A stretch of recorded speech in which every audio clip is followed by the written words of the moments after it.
"We're going in a different direction," Mark said, not even looking up from his laptop. The words hit me like a slap. I stood there frozen, clutching the stupid little cupcake I'd brought to share with the team. My birthday cupcake. "I don't understand," I said, my voice smaller than I wanted it to be. The Westlake account just renewed at double their previous commitment. Richardson is finally on board, after 2 years of pitching. We're about to close Meridian next week. Mark sighed and finally looked up, clearly annoyed at having to explain himself. His eyes lingered on the cupcake in my hand, a small pink thing with a single unlit candle, before dismissing it as unimportant. "Look, Jenna, you've done fine work, but the company needs fresh energy, new perspectives." He gestured toward the glass-walled conference room where a young man in an expensive suit was chatting with our CFO.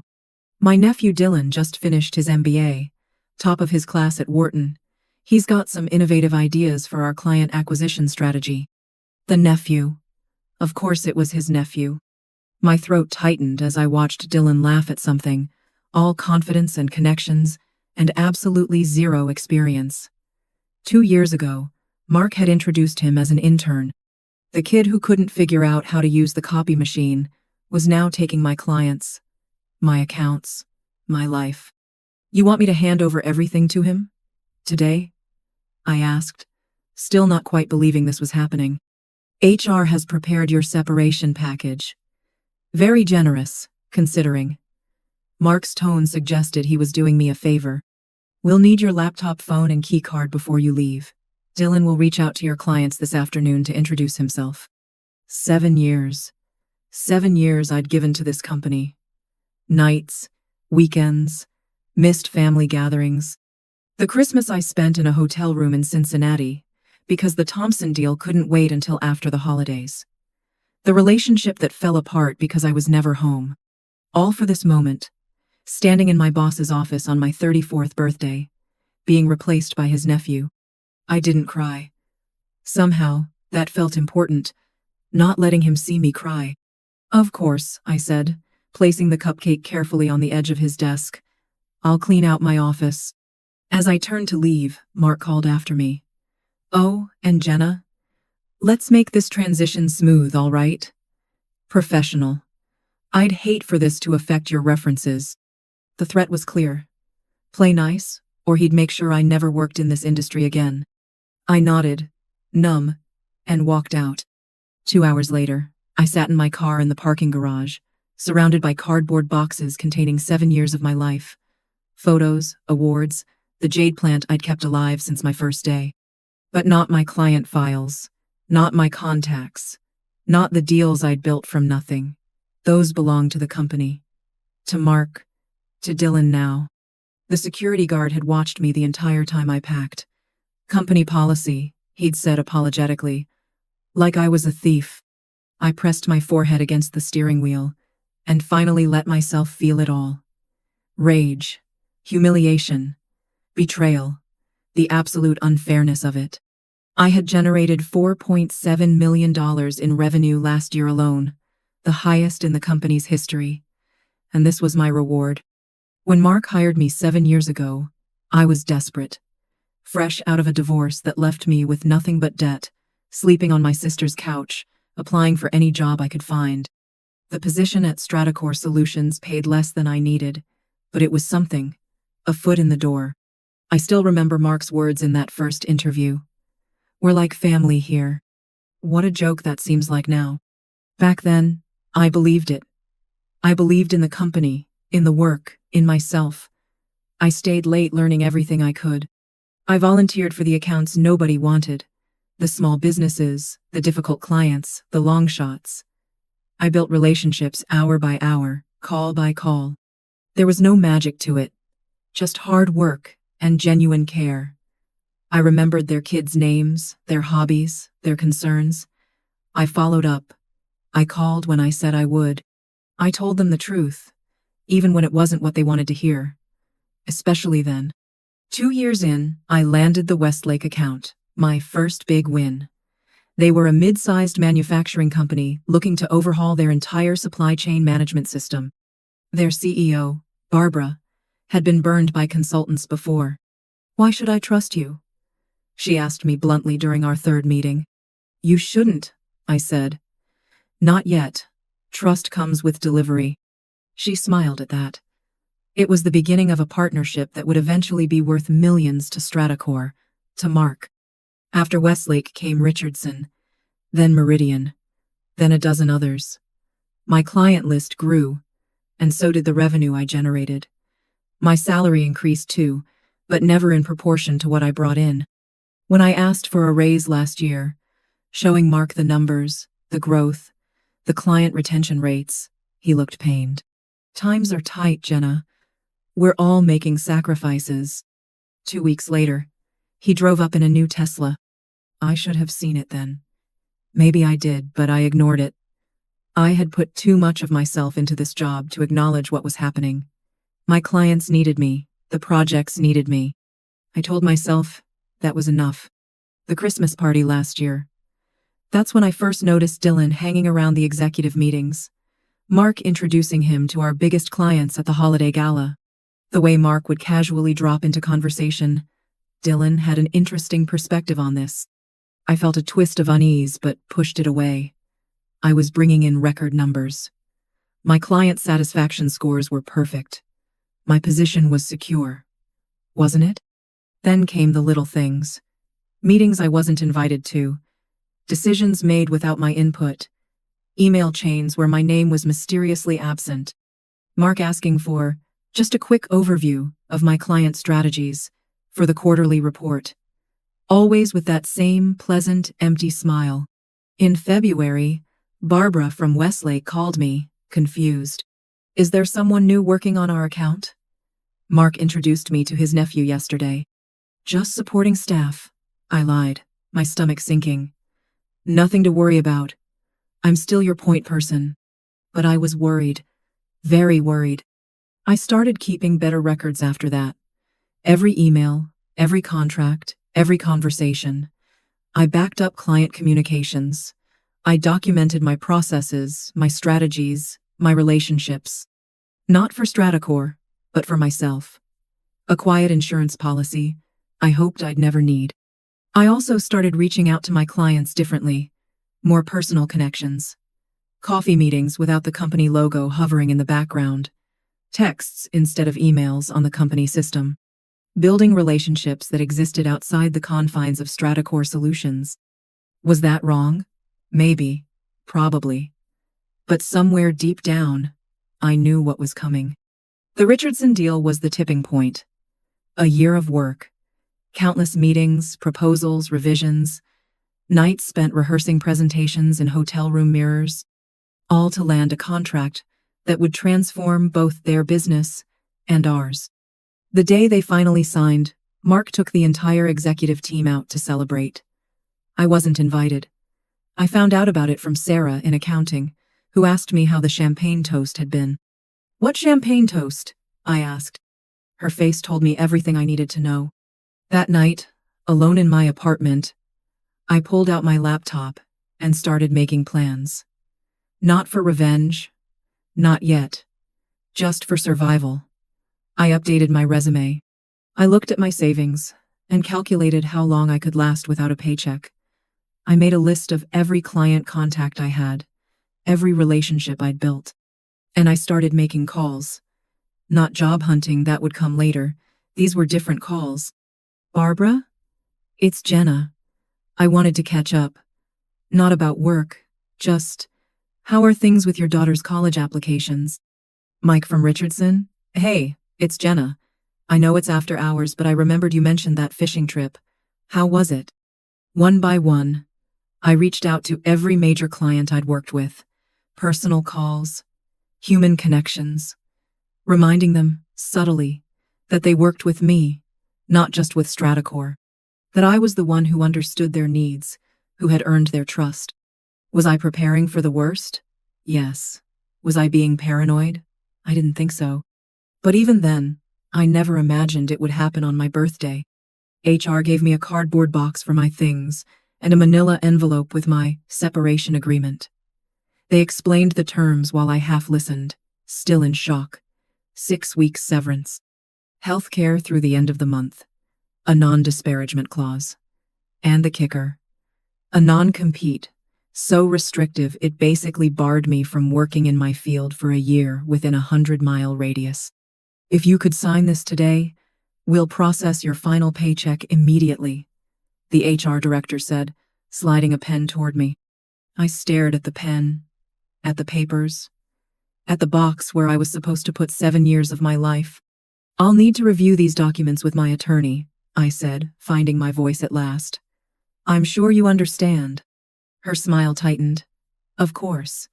But we do need your company property before you leave the building. I handed over my laptop, my phone, my keycard. Each item felt like giving away a piece of myself. As I packed my personal belongings, I could see Dylan through the glass walls of my office, my former office, being led around by Mark, introducing him to my team. My team. They looked confused, uncomfortable.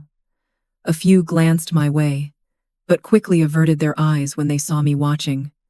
Only Raj, my deputy, had the courage to come say goodbye. This is wrong, he whispered, helping me pack a photo frame. After everything you've done for this place. I squeezed his arm. It's business, Raj. Nothing personal. But it was personal.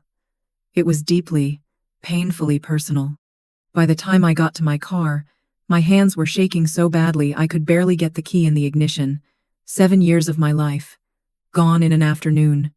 And not just the job, the identity, the purpose. The future I thought I was building. I sat there, surrounded by my sad little boxes, and felt something crystallize inside me. Not just anger, something colder, clearer. They thought they could just replace me, that I was interchangeable, that the relationships I'd built, the trust I'd earned, the knowledge I carried, all of it could be handed over to Dylan with his fresh MBA and his uncle's last name. They were wrong. I pulled out my personal phone, not the company one I'd just surrendered, and opened a document I'd created months ago.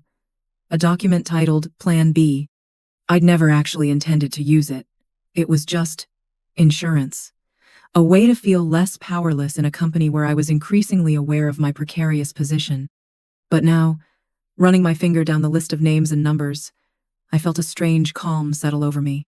Mark had taken my job, my clients, my reputation, but he'd forgotten something crucial. He'd forgotten what I kept. I drove home in a daze.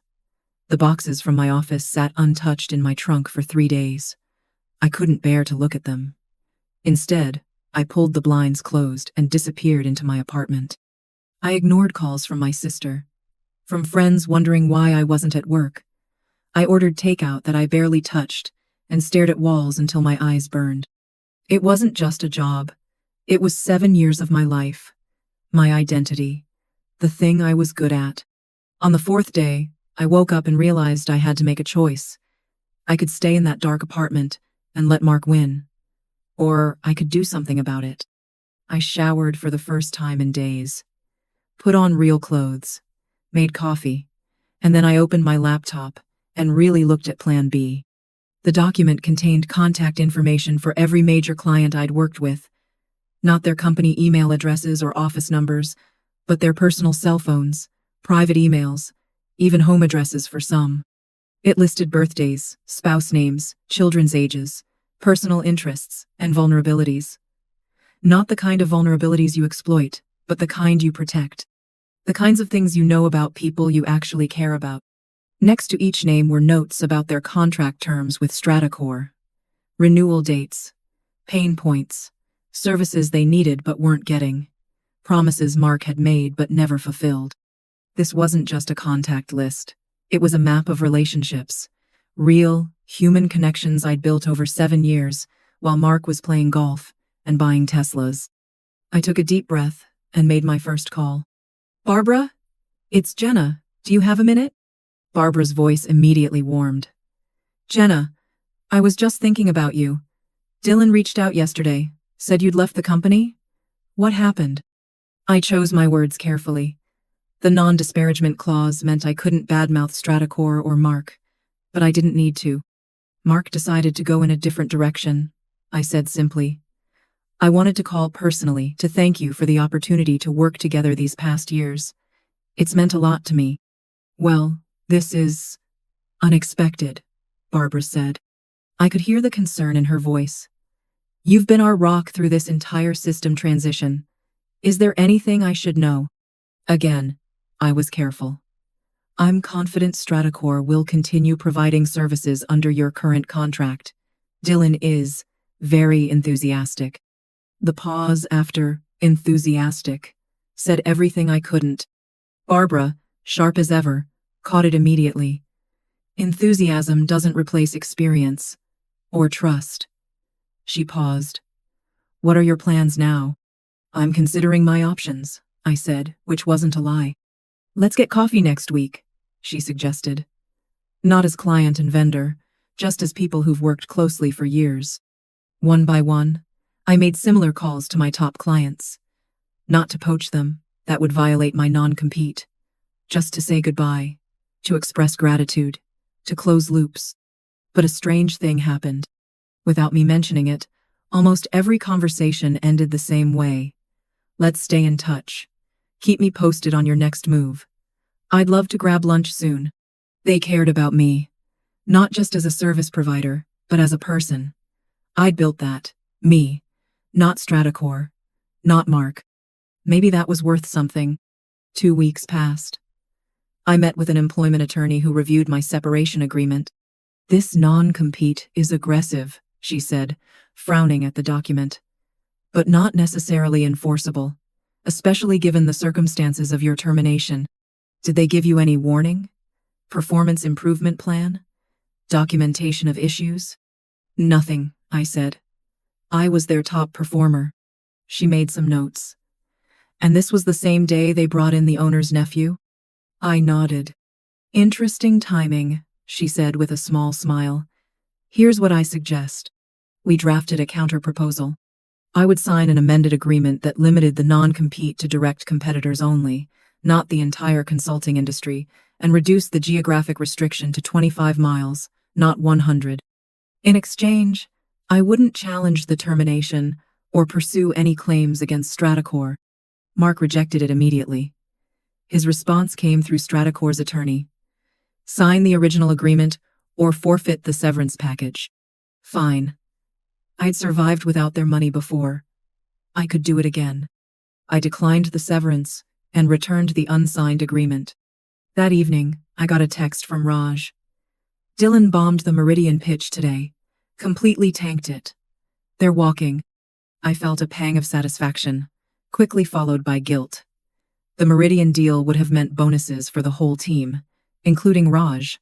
My revenge shouldn't hurt the people who weren't responsible. But then came another text. Also, Barbara from Westlake called Mark directly, said they're reviewing their contract options. My coffee with Barbara had been pleasant. We'd talked about her daughter's college acceptance, her husband's new hobby, the vacation she was planning. Business didn't come up until the very end. "I'm not asking you to say anything inappropriate," she'd said carefully. "But as someone who's trusted you for years, I'd appreciate your professional assessment of our current situation with Stratacore." I'd considered my words carefully. Stratacore has excellent technical capabilities. But in my experience, successful consulting relationships depend on trust, communication, and deep understanding of client needs. Those things take time to develop. Barbara had nodded slowly. "Indeed they do." Now, reading Raj's text, I wondered if Barbara had taken that conversation to heart. A month after my termination, I made a decision. I couldn't work directly in my field due to the non-compete threat, but I could teach. I reached out to the local university and offered to guest lecture on business relationship management for their MBA program. No pay needed, just the opportunity to share what I knew. They accepted immediately.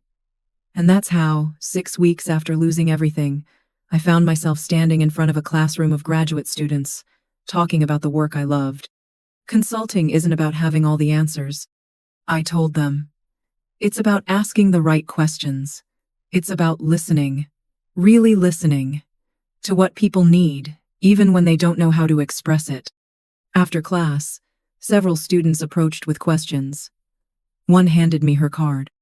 My father runs a manufacturing business, she said. He's been looking for someone to help streamline their processes. Would you be interested in meeting him? By month 2, I had 3 independent consulting clients, all in industries different enough from Stratacor's focus to avoid non-compete issues. Small businesses with small budgets, but real problems I knew how to solve. I worked from my dining room table, kept my overhead low, and slowly, carefully began rebuilding. I also kept in touch with my former Stratacor clients, just friendly check-ins. How are things going? How's your daughter enjoying college? Did you take that fishing trip? And they told me things. Not because I asked, but because they wanted to. This new guy doesn't understand our system at all. We had to explain our entire workflow from scratch. He keeps pushing services we don't need. I never commented. Never suggested they leave Stratacor. I just listened. And remembered. Meanwhile, through Raj and other former colleagues, I heard about what was happening inside Stratacor. Dylan was struggling. The clients I'd nurtured for years were growing frustrated. Revenue was down. Mark was increasingly irritable, blaming everyone but himself and his nephew.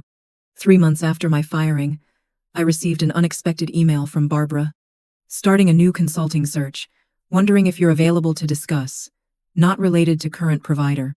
We met for dinner the following week. Barbara didn't waste time.